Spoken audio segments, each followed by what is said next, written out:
Hi, I'm the Reverend Lynn Cox. My pronouns are they, them, and this is my UU history video. This video is meant as an introduction for newcomers, people who might be thinking about becoming members of the Unitarian Universalist congregation. So Unitarian Universalist history and religious history and church history are an ongoing conversation, right? You could even be said that whole history is nothing but an ongoing argument. And so my Unitarian Universalist history course might not look the same as some other people's history course on YouTube or in class or in lay leader certification programs. And that's great because it's all an ongoing conversation. So don't take my word for it. Keep researching, keep reading, but here's a place to start. All right. So let me show you my slides. Okay. So Unitarian Universalist history. In this video, which is going to be about half an hour, we're going to talk about why we study Unitarian Universalist history as part of a newcomer series. We'll talk a little bit about early church, meaning the beginning of the Christian church. We'll talk about the Unitarian movement as it started getting organized as a movement, the Universalist movement getting organized as a movement, and then kind of this period leading up to and consolidation, which was when Unitarians and Universalists in the United States became one Unitarian Universalist association. So that doesn't sound like a lot, but we're going to go ahead. All right, why are we going to study UU history? First of all, because Unitarian Universalism is a faith of deeds, not creeds. That to understand what Unitarian Universalism is, we have to understand what Unitarian Universalists do. That we are a faith of deeds. So we're trying to study how other Unitarian Universalists lived.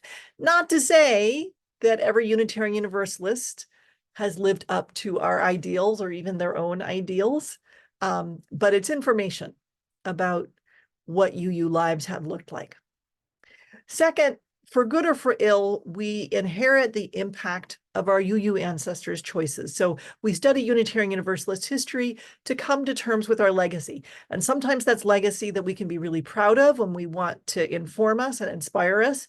And sometimes that's like, oh, that's why we're living with this legacy. Let's make a different choice now. But either way, we need to figure out where we came from. And third, because as a newcomer to Unitarian Universalism, I want you to understand the references. I want you to get the inside jokes. I want you to understand what some of the readings mean when they use some of the key words that we have from our history.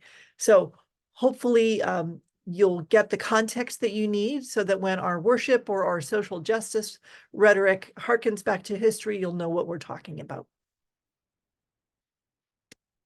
So Earl Morris Wilbur was a scholar of Unitarian, specifically history, in 1925. He was the president of Starr King School for the Ministry, or Pacific Unitarian School, I think it was known at the time. And he wrote a book called Our Unitarian Heritage in 1925, and that was actually meant to be a condensed youth version of Unitarian history up to that point, and it was about that thick. And he said in that book, we shall appreciate more deeply the value of our religious faith if we once come to realize how much it has cost others to win what they have freely bequeathed to us. So that one more reason to study Unitarian Universalist history is that because it's not always easy to be a dissenting tradition, and our ancestors worked hard so that we could have this tradition and continue to grow it and change it and evolve it. And so out of gratitude for those ancestors, we should learn what it is they sacrificed for. Okay, early church history. Unitarian, if we use that to mean God is one, obviously predates Christianity, but it started to be a heresy with Christianity in some ways, and so that's why we're going back there. So at the Council of Nicaea in 325 in the Common Era, which is when creed was kind of invented, when the idea first happened that the Roman emperor said, okay, Christians, get it together. You all have to believe the same thing. I'm going to lock you in a room with all your bishops until you come out with one creed that everybody can agree on. And so Arius was at this Council of Nicaea in 325, and Arius came in with the position that God is one. Now, Arius believed that Jesus was divine, but not co-eternal with God the Creator. And so what Arius believed wasn't reflected in the doctrine of the Trinity. The other thing about that I think was true before the Council of Nicaea and continues to be true of a lot of dissenting traditions and Unitarian traditions and Universalist traditions is that part of how you get there to this idea of the union of the divine is by using reason in matters of faith. Now, not only reason necessarily. For Arius, the scripture that was also an important part of coming up with belief and with doctrine, but there's also some reason that goes along with it. You don't have to take everything and just believe it because somebody told you to. Universalism means universal salvation. God's love is infinite. Nothing is impossible for God, according to the early Universalists. And then, therefore, all will eventually be gathered in. There may or may not be a temporary corrective period in life after death, but no suffering is eternal.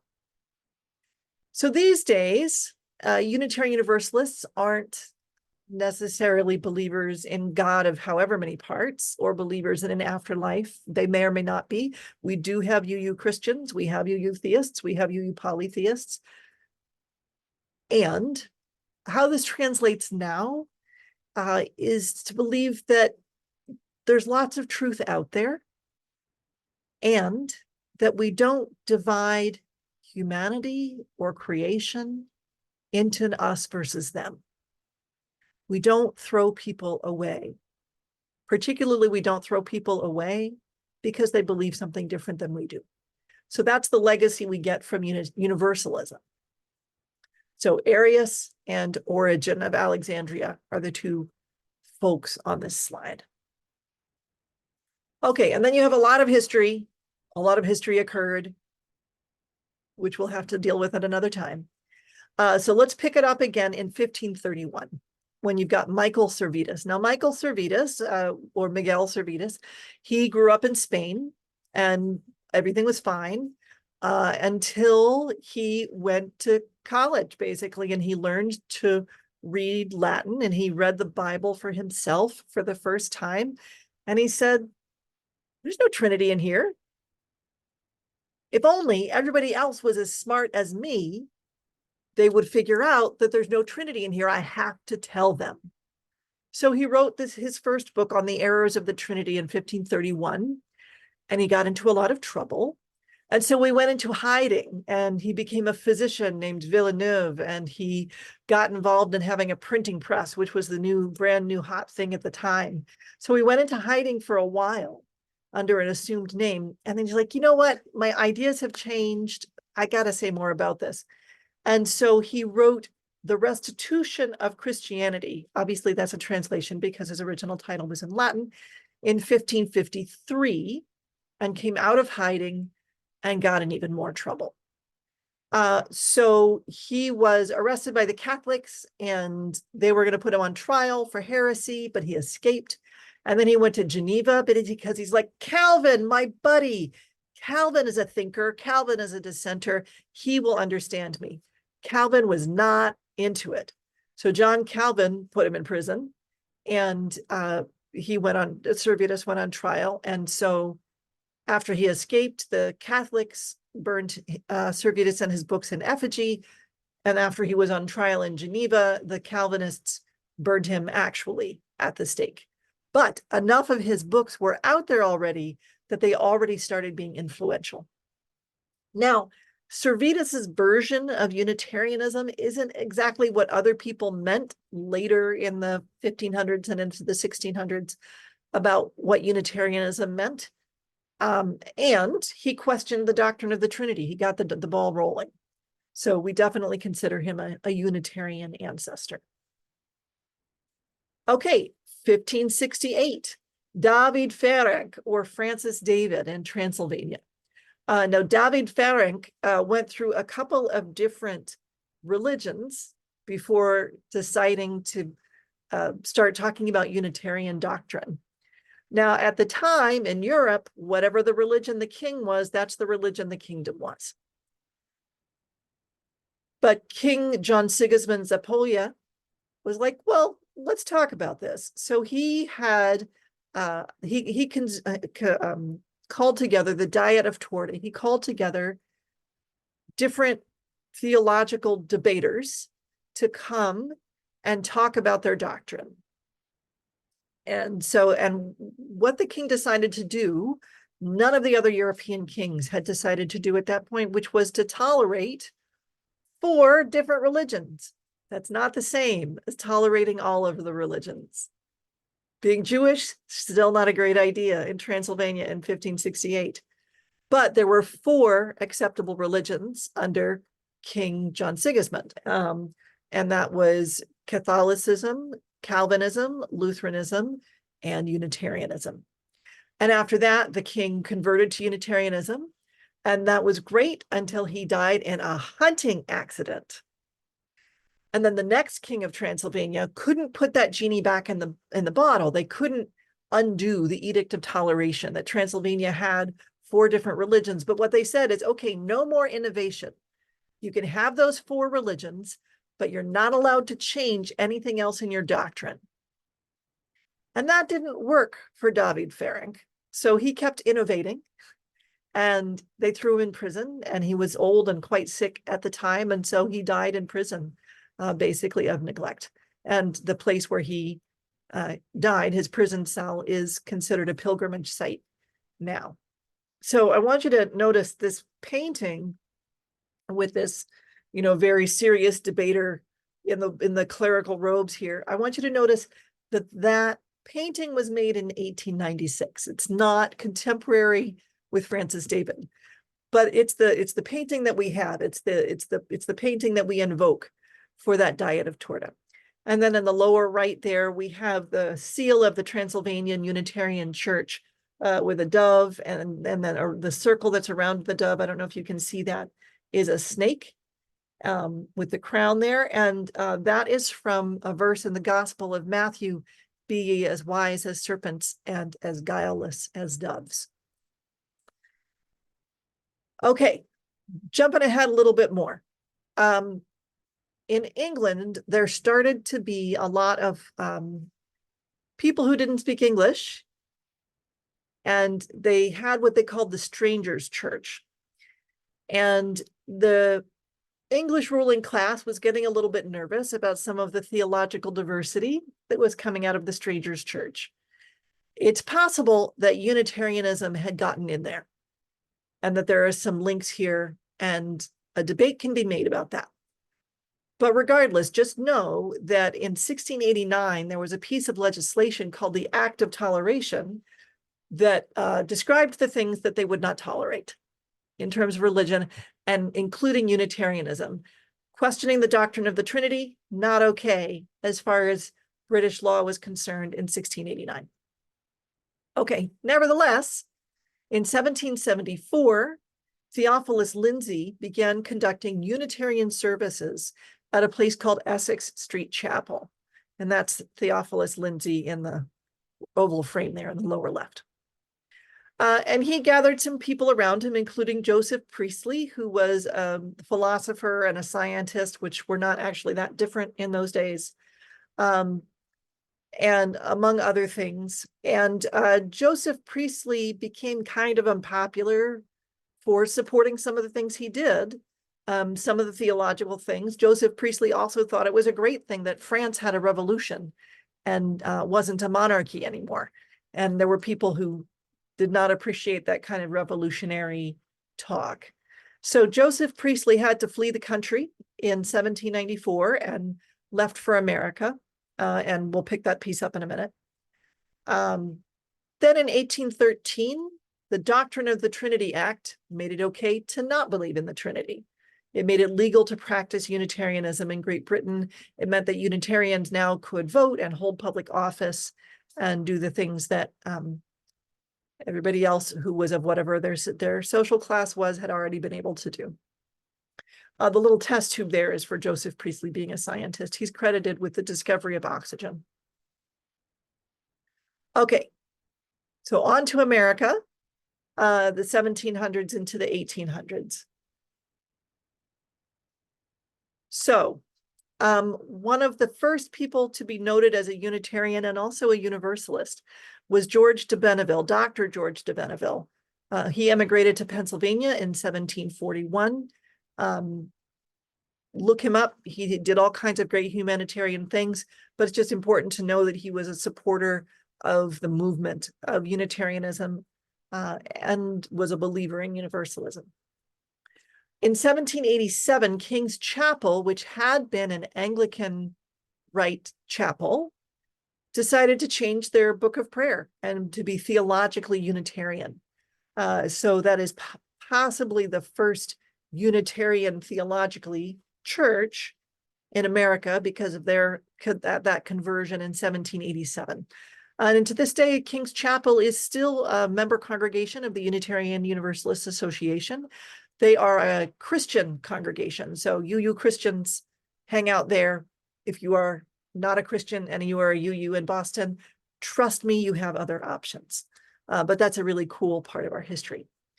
In 1796, the first Unitarian Church of Philadelphia was organized. So they were organized as a Unitarian church, even though there wasn't a Unitarian denomination or movement quite yet.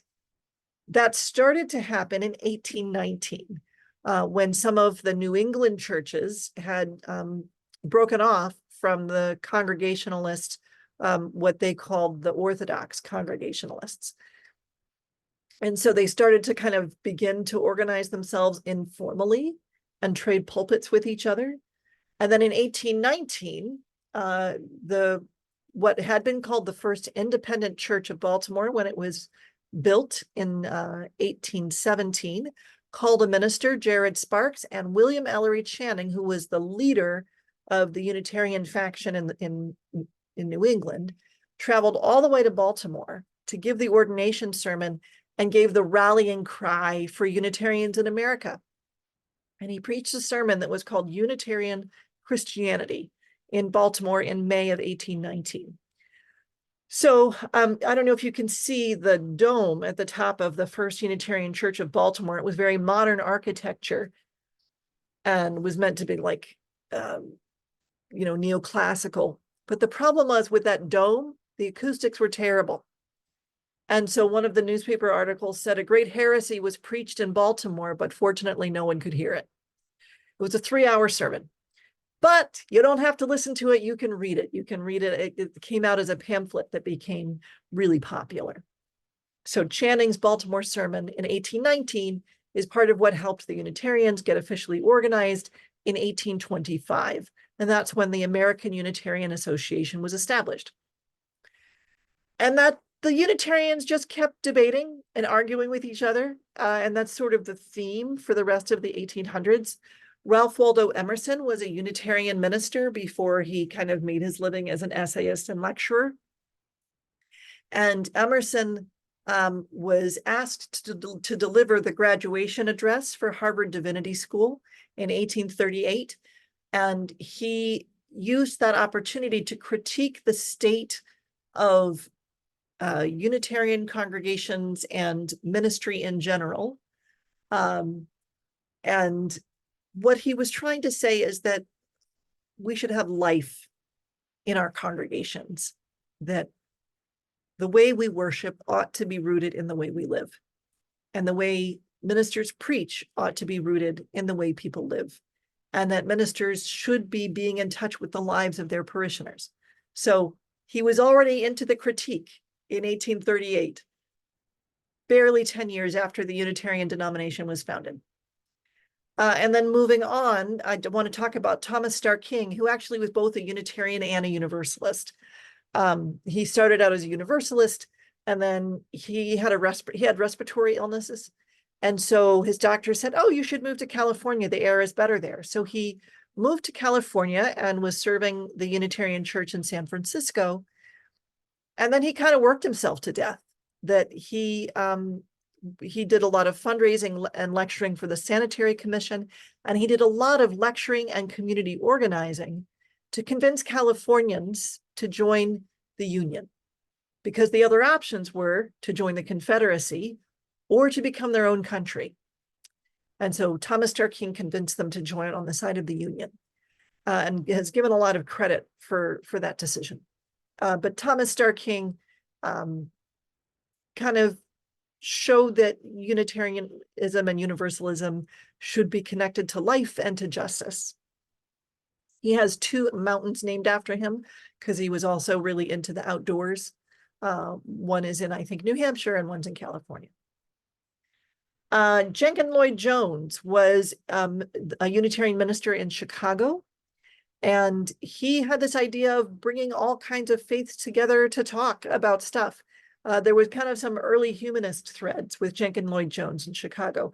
So he organized the World Parliament of Religions and got a lot of people together to talk about religion in Chicago in 1893. So lots of discussion, lots of debate.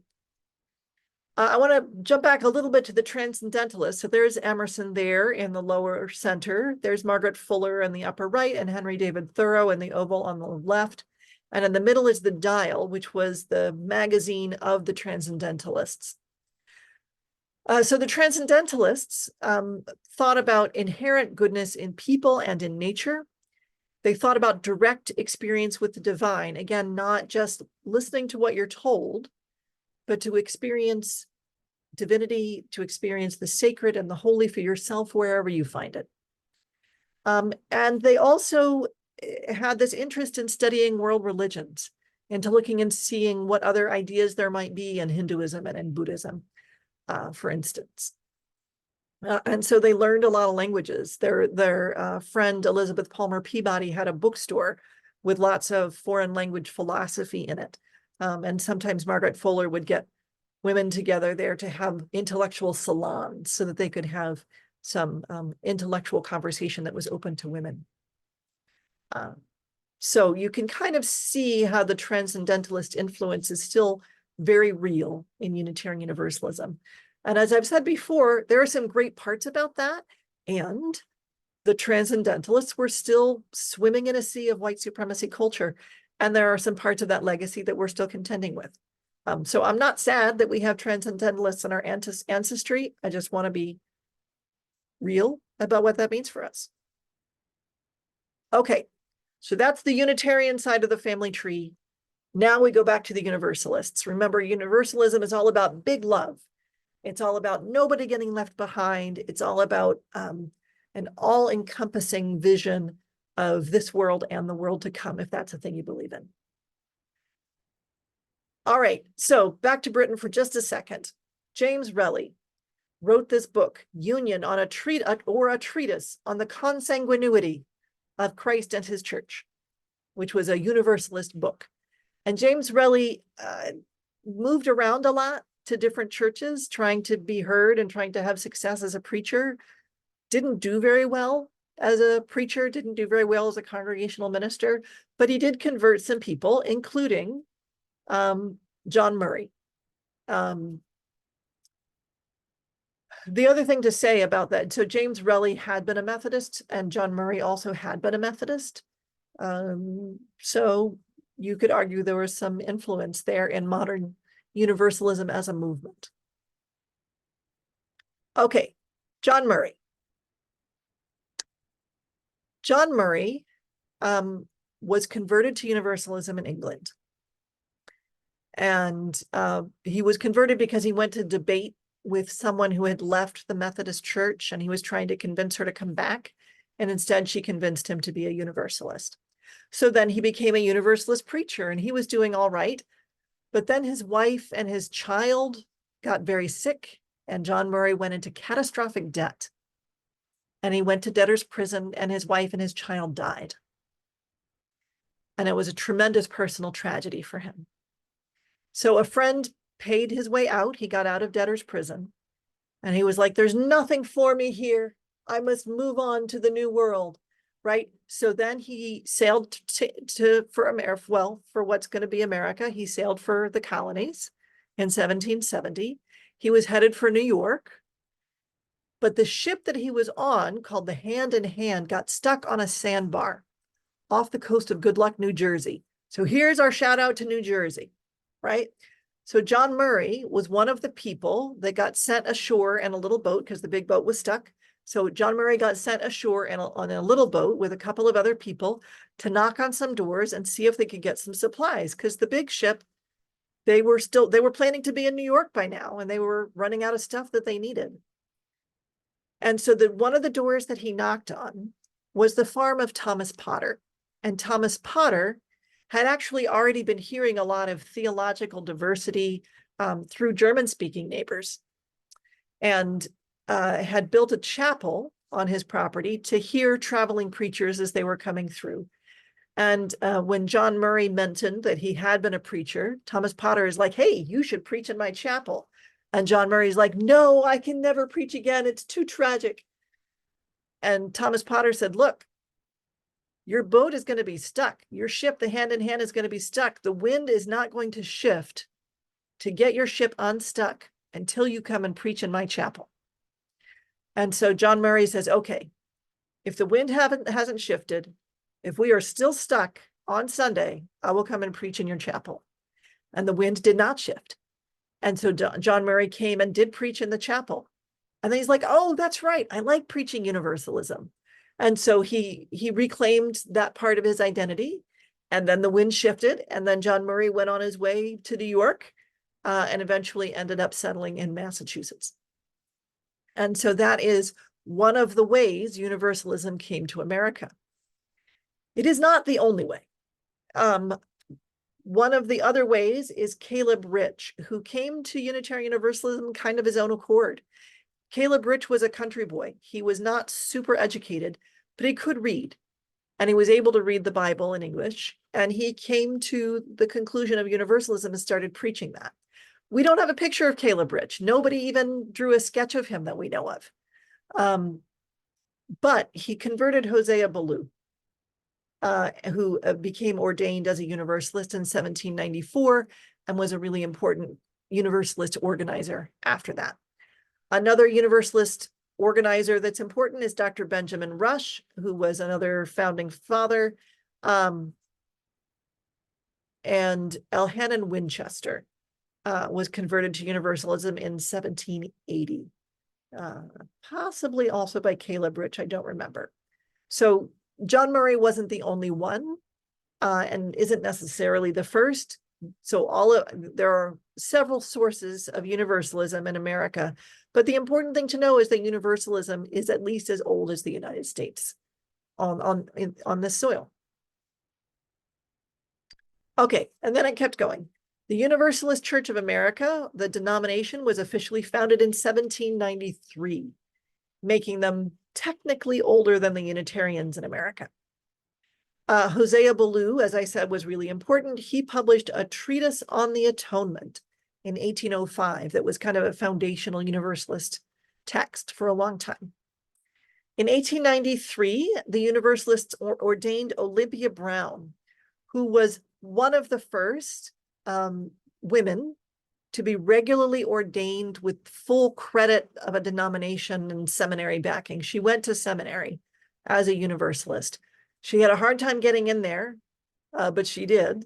And she made it through school and got ordained by the Universalist Church of America by the New York Convention of Universalists.